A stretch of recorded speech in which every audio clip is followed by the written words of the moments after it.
everyone, this is Libby Hickson and I'm here today with a video for Hero Arts. I'm sharing a technique I'm calling Scratch and Sniff Embossing, and it's a way to make your cards smell just as wonderful as they look. This is a technique that I did years ago. It's not anything I'm inventing today, but it's an oldie but goodie that I thought you might enjoy. And I got the idea for it after picking up some scented gel pens for my daughter at a craft store recently. These things smelled so yummy, and she's having so much fun playing with them that I remembered this technique for making cards smell good, which is a really fun thing to do for kids' cards. And I am creating my own embossing powders by using clear embossing powders mixed with yummy things from your kitchen. I'm using chocolate pudding for a chocolate cupcake and cherry jello for the cherry on top. Very fun. So I'm going to start with the chocolate. And the way you mix your embossing powder to create the chocolate smell is you use 2 parts embossing powder to 1 part whatever it is you're using to make it smell good. So I'm going to measure out my clear embossing powder. And I'm just using 1 teaspoon of the embossing powder because I don't want to make a whole bunch of this stuff. I'm not mass producing cards, and you only have so much need for chocolate embossing powder, if you know what I mean. So since I use 1 teaspoon, I'm just measuring approximately a ½ teaspoon of chocolate pudding. It doesn't have to be exact. And I'm going to swirl it around to just mix it all up together. And I'm using these little cups that I keep in my stamp room. Any kind of vessel you have for mixing your powder is going to work just fine. And you can see it's kind of a light brown once it's all mixed together. And I'm stamping the newspaper cupcake on a piece of pattern paper I have. There's the newspaper cupcake. And I'm doing, if you had a solid stamp, you could just stamp it and emboss it directly. But since this is not a solid stamp exactly, it's the newsprint, and I want to have my chocolate scent over the whole cupcake top, I'm stamping it out with the Cup of Joe mid-tone ink, and then I'm going to go back over it with embossing powder once it's stamped. So I'm just stamping it down. My cling stamp looks a little weird. It's because it's a prototype, so it doesn't have the normal printed image on the back, so just ignore that. And now I'm going to cut it out and get it ready to go.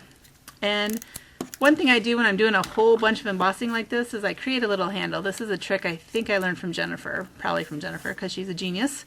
And it creates a little handle so you don't burn yourself while you're embossing your image. And I'm just stamping it over the whole thing with versamark ink, which is a good ink to use when you're embossing because the embossing powder will stick to it. And I'm going to use a little plate. I just use these paper plates to collect my embossing powder and sprinkle it all over the whole thing. And of course I can reclaim all that embossing powder if I want to do some more cupcakes or make anything else chocolate. Who knows, maybe I'm going to make all my cards smell like chocolate just for fun. And I'm just heating it with my heat tool. And just like any other embossing powder, you're going to see it turn dark once it's changing and cooking, setting, whatever you want to say. You just want to be a little bit careful with this because you don't want to burn your pudding. That wouldn't smell very good at all if it was burnt pudding. So just do it just until it changes. I'm going to remove the handle. And you want to set it aside. You don't want to scratch it right away because you want it to cool off or else you might scratch it right off. And I'm going to work with the cherry jello. I'm just using my store brand. And notice it is sugar-free jello. You don't want to use the kind with sugar in it because the sugar will burn easier than the sugar-free. And this is some powder I had already mixed up earlier today that I'm going to use. It's the same 2-to-1 ratio as before. And I'm going to use a little cherry from the Frame Cuts cupcake frame set, and it comes with a little cherry that I already die cut on some red paper. And it's the same drill. I don't have to make a handle this time because my cherry conveniently already has a handle. Thank you very much, nature. And I'm going to put on my powder and emboss it.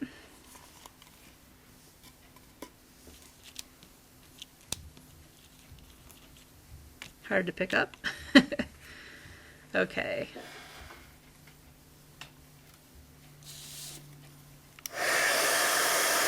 And again, you're just looking for it to change from powdery to solid color again.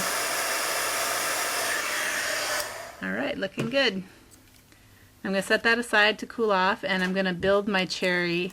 I didn't want it just to be a solid red cherry. I wanted it to have different colors in it, so I die cut the cherry again with the same frame cut cherry from the cupcake frame set. And I did it in craft and green, and I'm just going to trim it and adhere all the various pieces to my base cherry, which is the craft cherry. So I'm just cutting off the little leaf And I'm going to glue it on there. I have to line it up just so. Okay.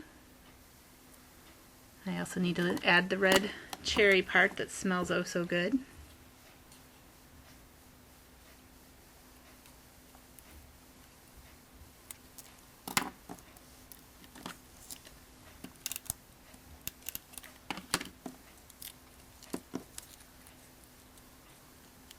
Lining that up too.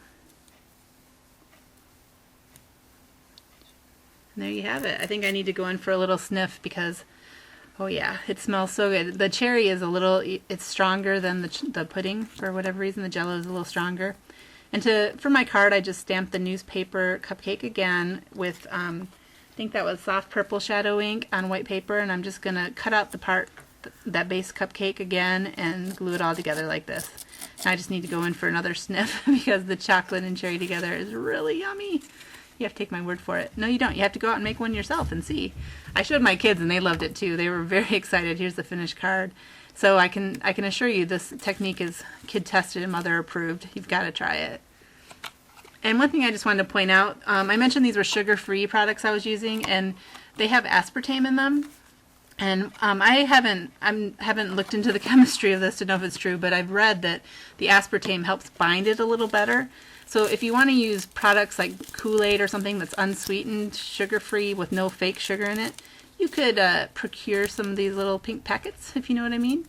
And another idea I had was using pumpkin pie spice, like on fall cards with pumpkins. Thought that might be really yummy. I haven't tried it yet, but I want to give that a try on my own soon. And I would maybe use that spice and just add in one of those packets to give it that extra binding. So here's my finished card, and I thank you for stopping by, and I hope you'll give it a try. Bye.